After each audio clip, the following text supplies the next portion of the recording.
उन्होंने make sure किया था कि मैं किसी तरीके से बिजनेस में ना चली जाऊं, क्योंकि वो डर हमारे परिवार में हमेशा था। वो एक समय था, वो एक इंसिडेंट था जिसके बारे में जो हमारे लिए बहुत मुश्किल था। राज के बारे में अपनी माँ के साथ एक कमरे में बैठ के क्यों बात करी, क्यों वो बात ओपनली नहीं हो पाई। What if she gets pregnant, what if she starts a family, क्या वो जितना अपना इंटरेस्ट और टाइम अपने काम को दे रही है क्या तब भी दे पाएगी। मैंने हार मान ली थी और मैंने कहा था कि ये तो हो ही नहीं सकता। अच्छा, तुम्हारा सही है, तुम लोगों के लिए काफ़ी इजी हो जाता है एज अ वुमन।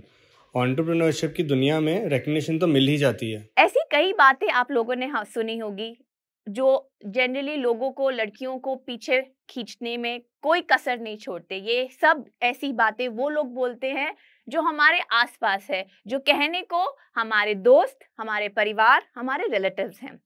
पर इन सब बातों को सुनकर अनसुना करना, यही एक लड़की में शक्ति हमें भगवान ने दी है। वो शक्ति ऐसी है कि हम लोग कंडीशनड है उस तरीके से कि हम अपना परिवार, प्रोफेशनल लाइफ, पर्सनल लाइफ और हर तरीके की लाइफ को 360 डिग्रीज में उसे कंट्रोल कर सके और मैनेज कर सके। नमस्ते सिस्टर्स, मैं हूँ ऋचा कपिला, को फाउंडर ऑफ डीचिका। डीचिका एक ऐसा इनोवेयर ब्रांड है जो टीन गर्ल्स और यंग वुमेन में है और इंडिया जैसी कंट्री में अपना स्पेस बनाना चाह रही है। और इस ब्रांड को बनाने में मुझे 10 साल लगे हैं। 10 साल इस तरीके से सिर्फ इस ब्रांड को अपनी स्पेस देने के लिए नहीं, अपने आप को एक एंटरप्रेन्योर बनने के लिए। और जैसे कहा, वुमेन एंटरप्रेन्योर नहीं, एंटरप्रेन्योर के लिए। बिल्कुल आपकी तरह और आई थिंक करोड़ों लड़कियों की तरह मैं भी एक साधारण मिडिल क्लास फैमिली से आई हूँ। बस ये डिफरेंस है कि हमारा देश 70% is from tier 2 and tier 3। मैं दिल्ली की हूँ, हमेशा दिल्ली की रही हूँ, पर क्योंकि मैं मेट्रो की हूँ उसका मतलब ये नहीं things have been easy for me. एक मिडिल क्लास लड़की, चाहे वो मेट्रो में हो, चाहे वो टीयर 2 में हो, चाहे वो स्मॉल टाउन में हो, चैलेंजेस मोर और लेस सबके सेम होते हैं। मैंने अपनी अपनी स्कूलिंग दिल्ली से करी। अपनी सारा बचपन मैंने बिजनेस के बारे में सुना है। हमारी फैमिली में मेरे फादर एक बिजनेसमैन रहे हैं। एक ऐसे बिजनेसमैन की बेटी हूं मैं जो अपने बिजनेस करियर में या अपने प्रोफेशनल करियर में एक कंपनी को स्क्रैच से स्टार्ट करके 100 करोड़ के टर्नओवर पे लेकर आए थे, एंड दैट वाज एट 1990, उसी टाइम जब मैं पैदा हुई थी। पर वही आदमी ने डाउनफॉल देखा और मैंने वो जर्नी अपनी पूरी चाइल्डहुड में फेस करी है। मेरी मदर, मेरे फादर, मेरी फैमिली ने सिर्फ बिजनेस के बारे में बात करते थे। घर पे हम लोग कहते थे किस तरीके से मेरे पापा उस बिजनेस को किस तरीके से उस मुकाम पे लेके गए, उन्होंने क्या क्या किया और किस तरीके से वो डाउनफॉल आया। तो एक राइजिंग और एक डाउनफॉल ऑफ द बिजनेस मेरे बचपन में मेरे अंदर इतना पेनिट्रेटेड था और मैंने इतनी सुनी हुई थी कि किस तरीके से एक बिजनेस बहुत ऊपर जाता है और टाइम खराब होने पे या गलत डिसीजंस होने से वो किस तरीके से नीचे आता है। मेरी जर्नी मोर और लेस वो सुन सुन के बड़ी हुई है और उस जर्नी का सबसे इम्पोर्टेंट पिलर रहा था मेरी मदर, जो उस बिजनेसमैन की वाइफ थी और हम बच्चों की मदर रही है। यही जर्नी और बचपन और मेरी मदर के होने के कारण आज मैं जो कर रही हूँ उनका एक बहुत बड़ा सपोर्ट है। मेरी मदर हमेशा चाहती थी कि एक हम उनके जो बच्चे हैं वो हमेशा इंडिपेंडेंट रहे। मेरा भाई, क्योंकि हमारी एक ऐसी जर्नी रही है जहाँ पे हम लोग एक फाइनेंशियल स्ट्रेस से निकल रहे थे और उस पर स्टेबल हो रहे थे। मेरा भाई बहुत जल्दी मैच्योर हुआ, बहुत जल्दी मैच्योरिटी लेनी पड़ी उसको, क्योंकि कहीं ना कहीं जैसे उनको अपनी दोनों बहनों के बारे में भी सोचना था। उसी टाइम मेरे भाई बहुत जल्दी बाहर चले गए फाइनेंशियल इंडिपेंडेंस के लिए। कहीं ना कहीं बहुत टाइम तक उन्होंने हमारी फैमिली को भी सपोर्ट किया मेरे फादर के साथ।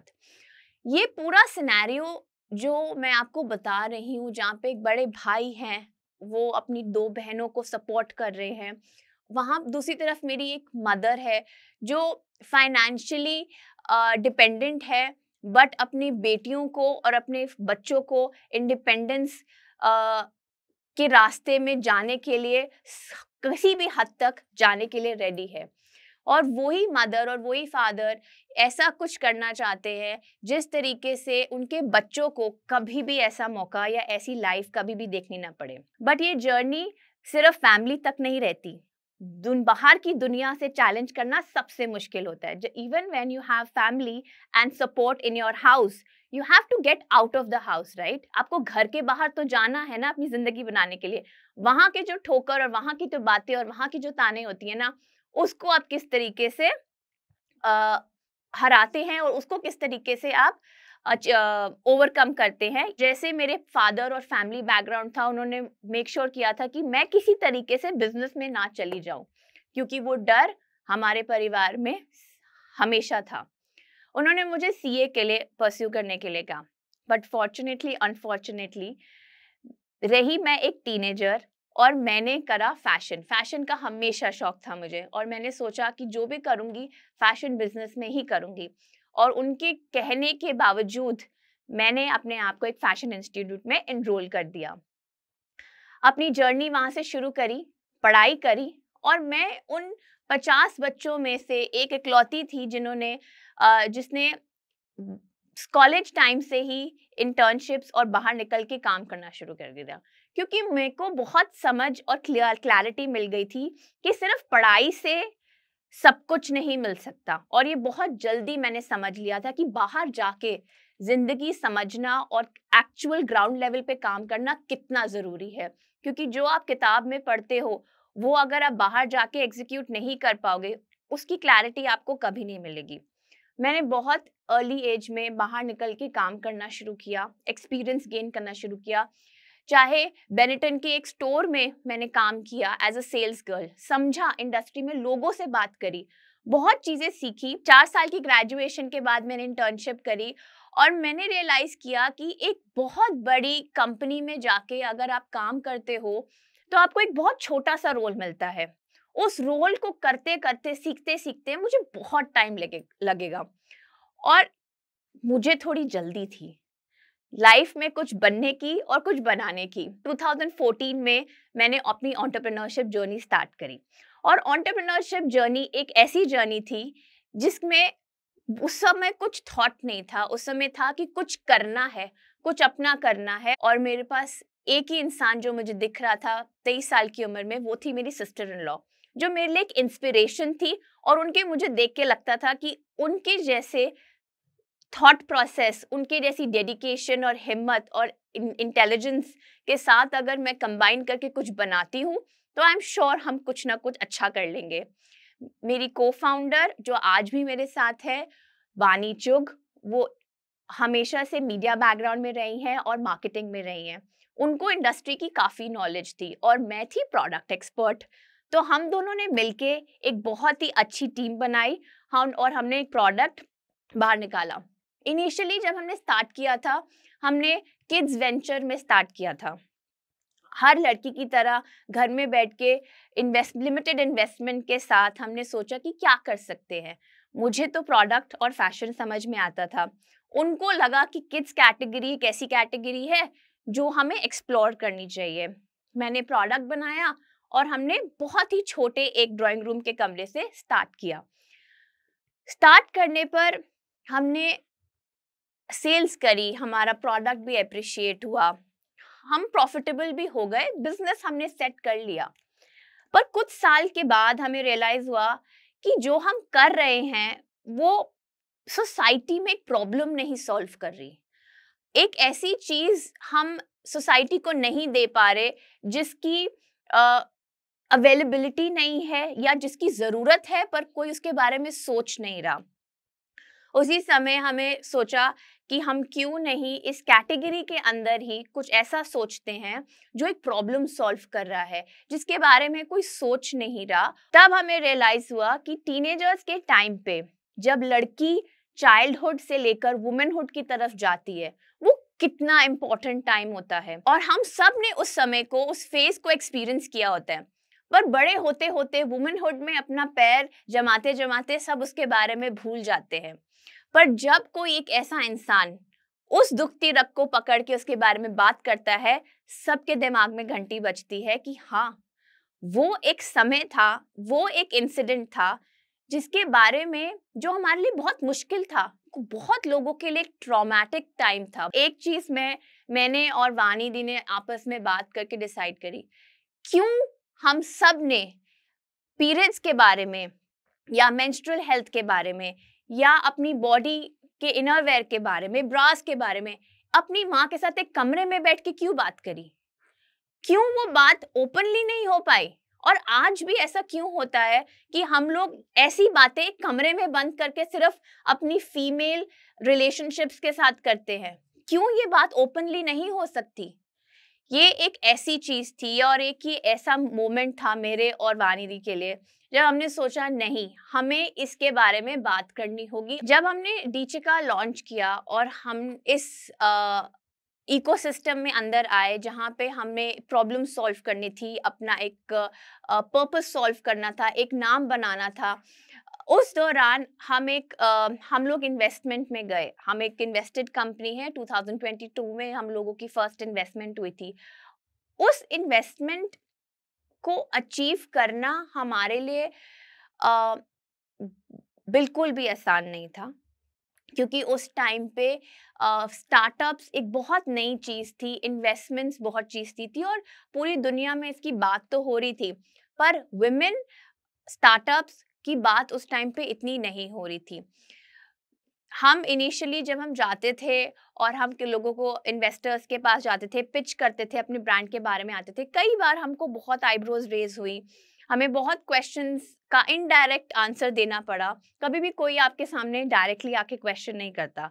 हमें कहीं ना कहीं से बात पता चली कि क्यों वहाँ से रिजेक्ट हो गया या क्यों आपको वहाँ पे इंटरेस्ट नहीं शो आया। बहुत सारे हमारे पास इनकाउंटर्स थे और जो उनके रीजंस थे ना, वो ऐसे थे जैसे आप दोनों जैसे हम दोनों मैरिड थे। मैंने अपनी फैमिली नहीं बनाई थी, आई वाज ओनली मैरिड।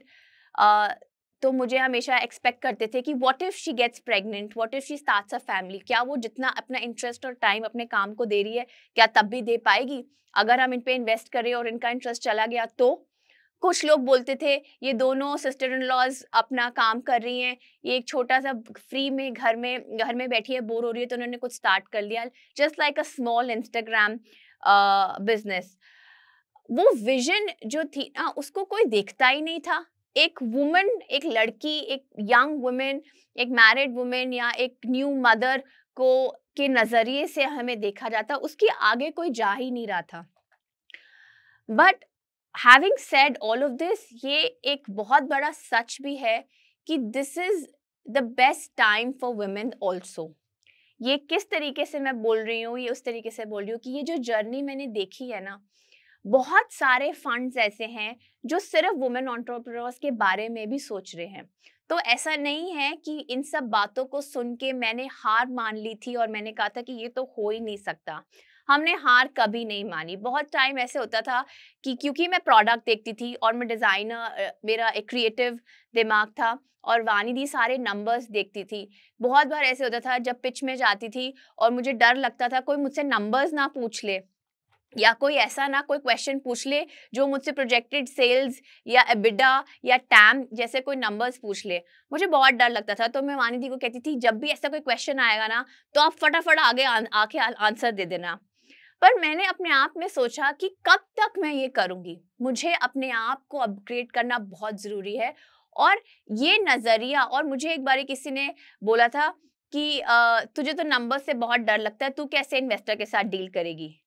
कई बार ऐसी चीज़ें होती है, आपको बहुत चीज़ें सुनने को मिलती है, पर उस चीज़ों को या उन बातों को आप किस तरीके से डील करते हो? अगर मैं ये सारी बातें सुन के सोच के घर पे बैठ जाती कि नहीं ये तो हो ही नहीं सकता, या हमको कोई फंड क्यों करेगा, या मैं जाके फंड कैसे ले पाऊंगी, तो आज मैं इस मंच पे खड़ी होकर अपनी कहानी आपको नहीं सुना रही होती। ये सारी जो प्रॉब्लम से लड़कर हम आगे बढ़ रहे थे, उसका एक बहुत बड़ा मकसद था जो हम प्रॉब्लम सॉल्व करने की कोशिश कर रहे थे। इसी कॉज से जब हमने जर्नी शुरू करी थी, ये जब हमारा विजन था प्रॉब्लम सॉल्व करने का, उसी कॉज को देखते हुए और उसी विजन की तरफ चलते हुए हमने अपनी जर्नी सिर्फ 6 लाख रुपए, दोनों मिलके 6 लाख रुपए से स्टार्ट करी थी। आज हम महीनों का टर्नओवर 1 CR प्लस कर रहे हैं। मैं इस मंच को और जोश टॉक की पूरी टीम को थैंक यू करना चाहती हूँ कि उन्होंने मुझे यहाँ पे बुलाया, अपनी जर्नी आपके साथ शेयर करने का मौका दिया।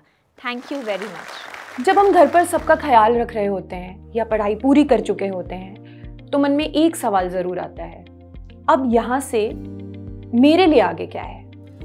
हम कभी कभी भूल जाते हैं कि हम कितने काबिल हैं। हम भी घर के सभी कामकाज के साथ अपना करियर भी बना सकते हैं। ऐसे में कभी परिवार का साथ नहीं मिलता, कभी कोई सही दिशा दिखाने वाला नहीं मिलता, या फिर कभी कभी हम खुद ही हार मान कर बैठ जाते हैं। तो ऐसे में हम सबको चाहिए होता है बस एक सपोर्ट, और वो सपोर्ट हमें मिलेगा जोश टॉक से। जोश टॉक्स जॉब्स फॉर वुमेन एक ऐसा प्रोग्राम है जिसमें हमें एक्सपर्ट ट्रेनिंग, मेंटोरशिप, हमारी जैसी और औरतों का सपोर्ट मिलेगा, जिससे हम सब मिलकर आगे बढ़ेंगे। यहाँ हमें एक्सपर्ट्स ऐसे गाइड करेंगे जैसे हमारी बड़ी बहन हो। इसके लिए हमें बस एक फॉर्म भरना है, जो कि डिस्क्रिप्शन और पिन कमेंट में डाल दिया गया है। चलिए साथ मिलकर आपके सपनों की नौकरी को हासिल करने की दिशा में पहला कदम उठाते हैं। चाहे आप आर्थिक रूप से आत्मनिर्भर बनना चाहती हो या फिर नए स्किल सीखना चाहती हो, जोश टॉक्स की टीम आपकी मदद के लिए यहाँ है।